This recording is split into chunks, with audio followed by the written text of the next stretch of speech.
Hello friends, welcome my YouTube channel. Video के आज के सेशन में आप सभी लोग का एक बार फिर से स्वागत है।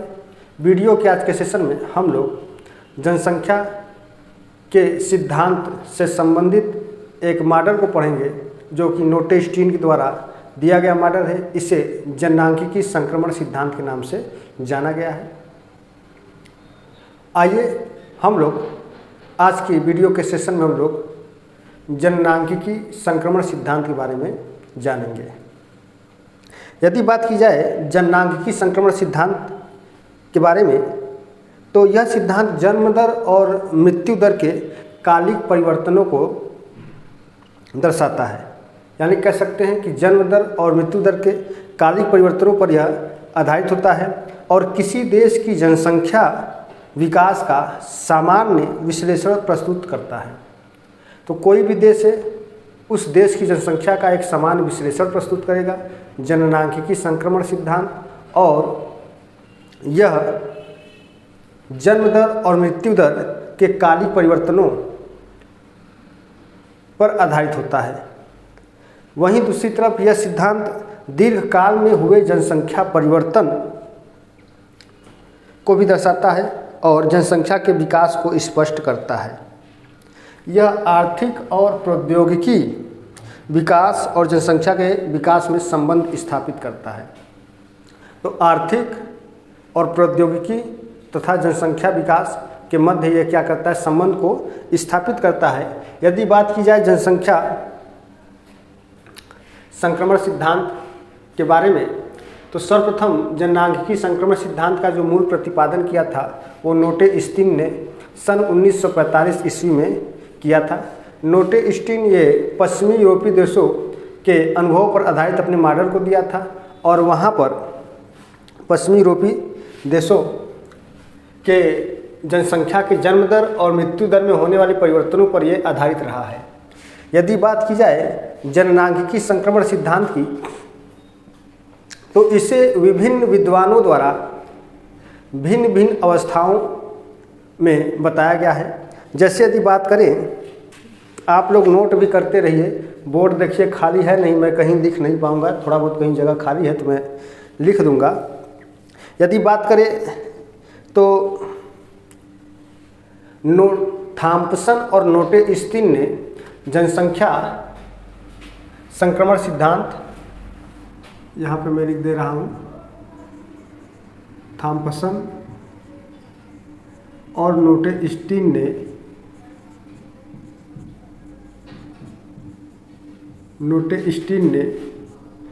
तीन अवस्थाओं का वर्णन किया है, या इन्होंने तीन अवस्थाओं को बताया।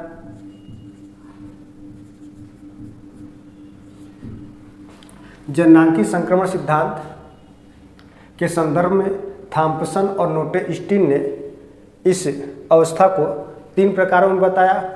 वहीं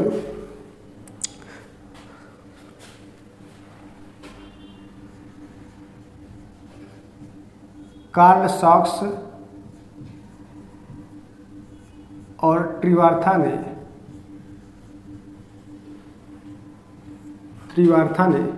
चार अवस्थाओं में इसका वर्णन किया,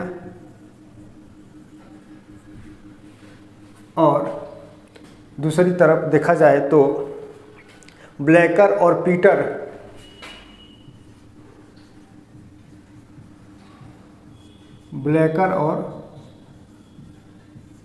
कार्ल पीटर ने 5 अवस्थाओं में बताया।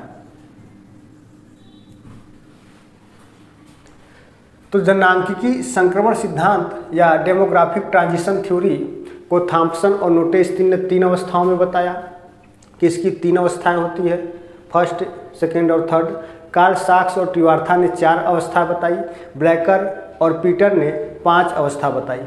यदि बात किया जाए तो जन्म दर और मृत्यु दर के पारस्परिक परिवर्तनशील संबंधों से उत्पन्न प्रतिरूपों के अनुसार जननांकिकी संक्रमण की 4 अवस्थाएं ही सर्वमान्य हैं। आज हम लोग उन्हीं चारों अवस्थाओं के बारे में जानेंगे। तो देखिए ये चारों कौन कौन सी अवस्थाएं हैं। तो यहाँ पर उच्च स्थायी अवस्था जो प्रथम अवस्था है, इसे उच्च स्थायी अवस्था या हाई स्टेशनरी स्टेज के नाम से भी जाना जाता है। दूसरी अवस्था को प्रारंभिक वर्धमान अवस्था या अर्ली एक्सपेंडिंग स्टेज के नाम से जाना जाता है।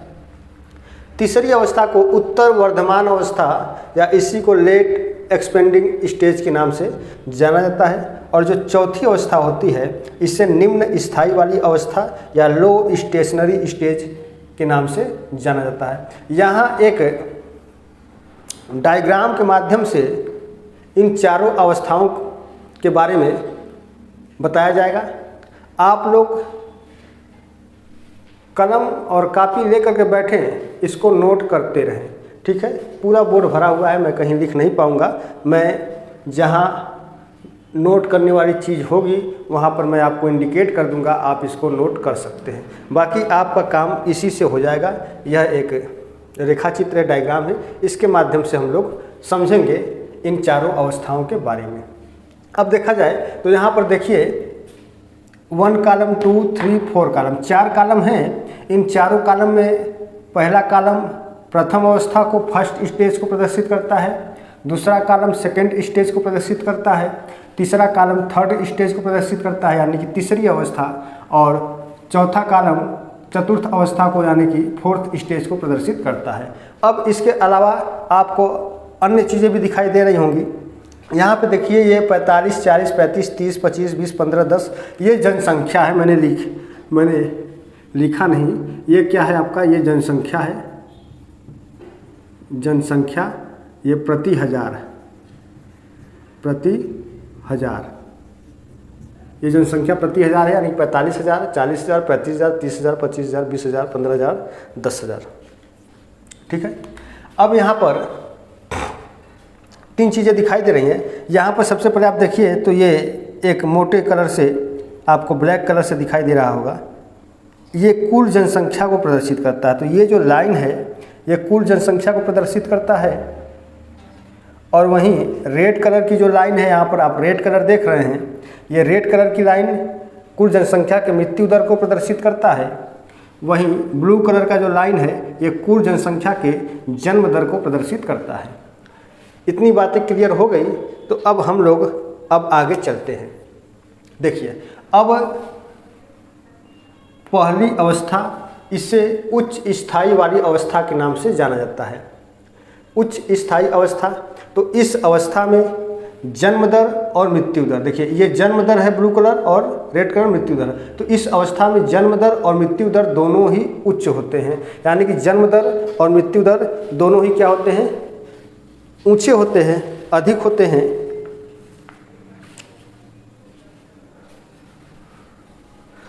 तो जब जन्म दर और मृत्यु दर दोनों अधिक है, लेकिन इन दोनों में देखा जाए तो अंतराल भी बहुत कम है, तो अंतराल कम होने के कारण जनसंख्या लगभग आपका स्थायी रहता है। तो पहली अवस्था में जन्म दर और मृत्यु दर दोनों ऊंचे होते हैं, दोनों में अंतराल बहुत कम होने के कारण जनसंख्या लगभग स्थायी रहती है। इस अवस्था में जन्म दर की बात करें तो ये 35 प्रति हजार या इससे भी अधिक होती है। इस अवस्था में जो जन्म दर होता है वो 35 प्रति हजार या इससे भी अधिक होता है और लगभग स्थिर ही माना जाता है। अब इसमें बात किया जाए तो इस प्रथम अवस्था में यदि जन्म दर उच्च है तो क्यों है, ठीक है। तो इस अवस्था में देखिए पहली अवस्था और चौथी अवस्था को आप तुलनात्मक रूप से देखिए यहाँ पर, तो पहली अवस्था और चौथी अवस्था, पहली अवस्था में जन्म दर और मृत्यु दर दोनों उच्च होंगे, चौथी अवस्था में जन्म दर और मृत्यु दर दोनों ही निम्न स्तर पर होंगे, लेकिन दोनों में थोड़ा सा आपका अंतर रहेगा। यहाँ पे जन्म दर स्थायी होगा लेकिन यहाँ पर मृत्यु दर स्थायी रहेगा, ठीक है ना। यहाँ पे देखिए जन्म दर स्थायी रूप में होगा, यहाँ मृत्यु दर स्थायी रूप में रहेगा। यहाँ पे जन्म दर 35 प्रति हजार से भी अधिक रहेगा। अब इस अवस्था में दोनों में अंतराल यानी कि जन्म दर और मृत्यु दर में अंतराल होने के कारण क्या होता है कि जनसंख्या लगभग स्थायी और स्थिर हो जाती है। और इसका जो मूल कारण होता है कि प्रारंभिक अवस्था में क्या होता है कि उस समय तक विज्ञान, चिकित्सा तथा प्रौद्योगिकी के अभाव में प्राकृतिक प्रकोप और बीमारियां या जिसको आप संक्रामक बीमारी भी कह सकते हैं एवं महामारी पर नियंत्रण नहीं हो पाता है, जिस कारण से मृत्यु दर में आपका बढ़ा रहता है। ठीक है, इतना बात समझ में आ गया। यानी कि प्रारंभिक अवस्था में चिकित्सा, स्वास्थ्य, महामारी, बीमारियों पर नियंत्रण नहीं रहता है, जिस कारण से यहाँ पर जन्म दर आपका उच्च रहता है, जन्म दर आपका स्थायी रहता है, जनसंख्या लगभग स्थायी रहती है। जन्म दर में आपकी जो है कि ये 35 प्रति हज़ार से भी अधिक रहता है। जब चिकित्सा विज्ञान प्रौद्योगिकी का विकास हो जाएगा तब क्या होगा कि बीमारियों पर, महामारियों पर नियंत्रण पा लिया जाएगा और मृत्यु दर में क्या होगी, कमी होना शुरू हो जाएगा। तो ये सेकेंड स्टेज में आपका आएगा। अभी पहले स्टेज को हम समझते हैं। अब देखिए पहले स्टेज में क्या होता है कि ये जो अवस्था होती है, जो पहली अवस्था होती है जननांगिकी संक्रमण की जो पहली अवस्था होती है, तो यह अवस्था कृषि समाज की विशेषता होती है। यानी कि इस अवस्था में कृषि समाज बहुत अधिक विकसित होता है और कृषि समाज की यह विशेषता मानी जाती है। चूँकि यहाँ पर किसी भी प्रकार का मानवीय प्रौद्योगिकी और आर्थिक विकास नहीं हो पाता है, जिस कारण से इस अवस्था में जो जीवन प्रत्याशा है वो भी बहुत कम रहती है। तो ये रही आपकी पहली अवस्था। यदि बात की जाए तो 19वीं शताब्दी के पूर्व, 19वीं शताब्दी के पूर्व विश्व की सभी जनसंख्या जननांगिकी संक्रमण की पहली अवस्था में थे। तो विश्व के जितने भी लगभग सभी देश थे, ठीक है ना, विश्व के लगभग जितने सभी देश थे वे जननांगिकी संक्रमण की पहली अवस्था में थे। कब थे? 20वीं शताब्दी में थे। तो इस चीज़ को भी आप 19वीं शताब्दी के पूर्व में,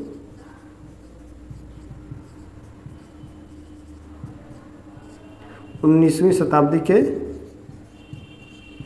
पूर्व में, तो 19वीं शताब्दी के पूर्व में विश्व के सभी देश ये आपके पहली अवस्था में थे।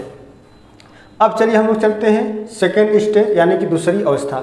अब दूसरी अवस्था में देखिए तो यहाँ पर जन्म दर क्या है आपका उच्च है और मृत्यु दर क्या है यहाँ पर आपका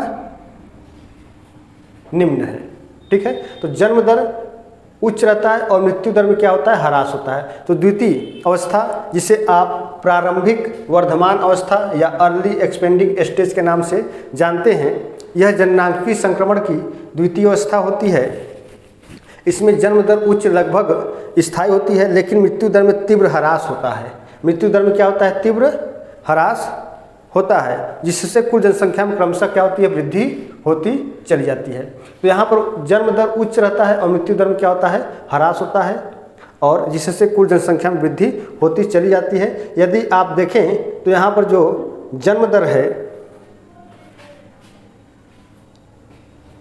जन्म दर और मृत्यु दर, तो यहाँ पर यदि देखें आप तो दूसरी अवस्था में जो मृत्यु दर है, दूसरी अवस्था में मृत्यु दर लगभग 15 से 20 हज़ार के बीच में स्थित होती है। तो यहाँ पर देखिए ये जो दूसरी अवस्था की लाइन है, तो दूसरी अवस्था में जो मृत्यु दर होता है वो 15 से 20 हज़ार के बीच में ही क्या होता है, स्थिर रहता है। वर्तमान में जो अनेक विकासशील देश हैं, वर्तमान में जितने भी विकासशील देश हैं, ये जननांगिकी संक्रमण की द्वितीय अवस्था से गुजर रहे हैं। और विकासशील देशों में यदि बात किया जाए तो अफ्रीका महाद्वीप और एशिया महाद्वीप, ये दोनों ऐसे देश हैं जो लगभग कह सकते हैं कि पूर्णतः विकासशील हैं, विकसित देशों की श्रेणी में नहीं आते हैं। तो यदि आप अफ्रीका देशों की बात करें तो इनमें जैसे मैं बोल देता हूं, आप लोग नोट करते चले जाएंगे। इथोपिया है, घाना है, मोरक्को है, नाइजीरिया है, सूडान है, कीनिया है, तंजानिया है, युगांडा है और जायरे। तो ये सभी देश क्या हैं कि द्वितीय अवस्था से गुजर रहे हैं। वहीं एशिया महाद्वीप की बात करें तो Afghanistan, Bangladesh, Iran, Iraq, Myanmar, Nepal, ये सभी देश भी द्वितीय अवस्था से गुजर रहे हैं। तो अफ्रीका महाद्वीप के कुछ देश और एशिया महाद्वीप के कुछ देश अभी भी दूसरी अवस्था में हैं। दूसरी अवस्था में क्या होता है कि आपका जो जन्म दर होता है वो अभी 35 प्रति हज़ार या इससे अभी अधिक रहता है, लेकिन मृत्यु दर क्या होता है कि 20 से 15 प्रति हज़ार के मध्य स्थित होता है। यहाँ पे जन्म दर क्या होता है, ऊंचा रहता है और मृत्यु दर में क्या होता है, ह्रास हो जाता है।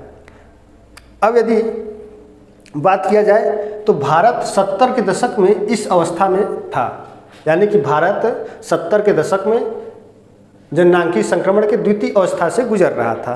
अब आइए अब हम लोग चलते हैं तीसरी अवस्था में। तो जो तीसरी अवस्था है वो है आपका उत्तर वर्धमान अवस्था, जिसे आप लेट एक्सपेंडिंग स्टेज कहेंगे। तो इस अवस्था में क्या होता है कि जन्म दर में ह्रास होता है और मृत्यु दर निम्न स्तर पर बना रहता है। तो जन्म दर में देख रहे हैं कि यहाँ पर ये ह्रास होना शुरू हुआ, लेकिन मृत्यु दर क्या होता है कि इससे भी नीचे निम्न स्तर पर ये बना रहता है।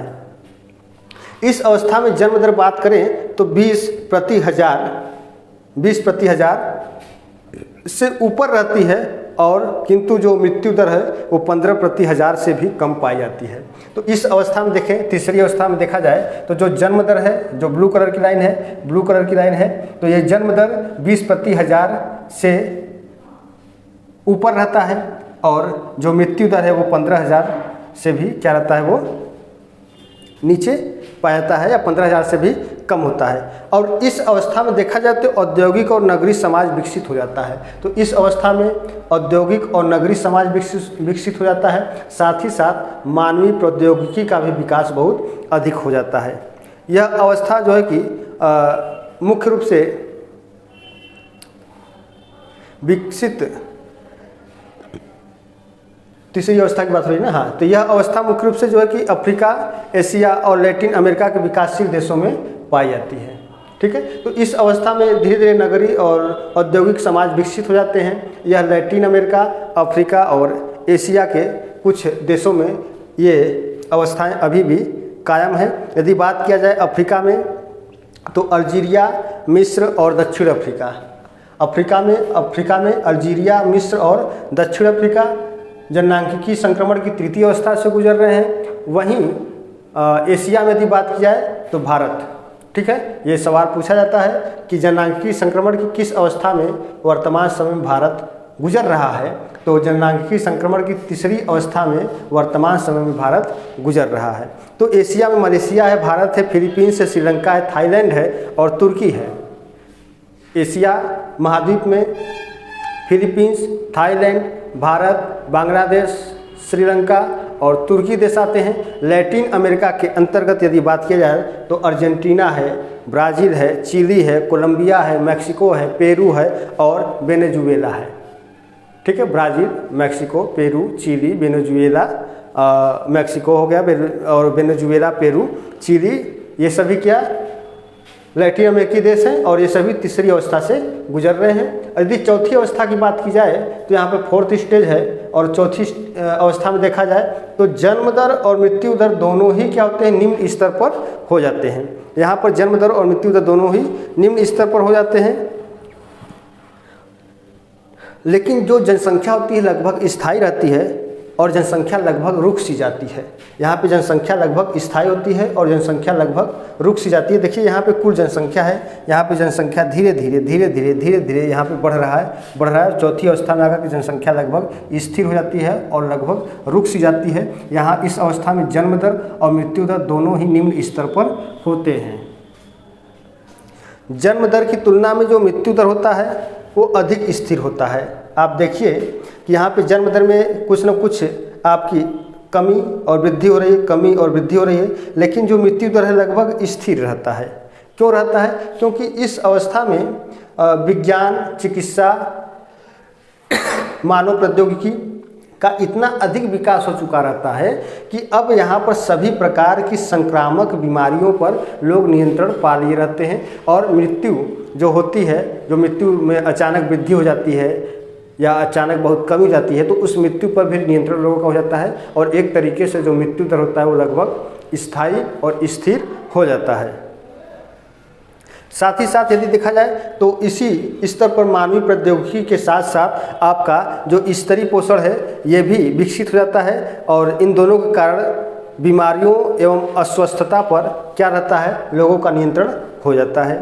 अब यदि बात किया जाए चौथी अवस्था की, तो इस अवस्था में केवल विकसित देशों को शामिल किया जाता है। ठीक है ना।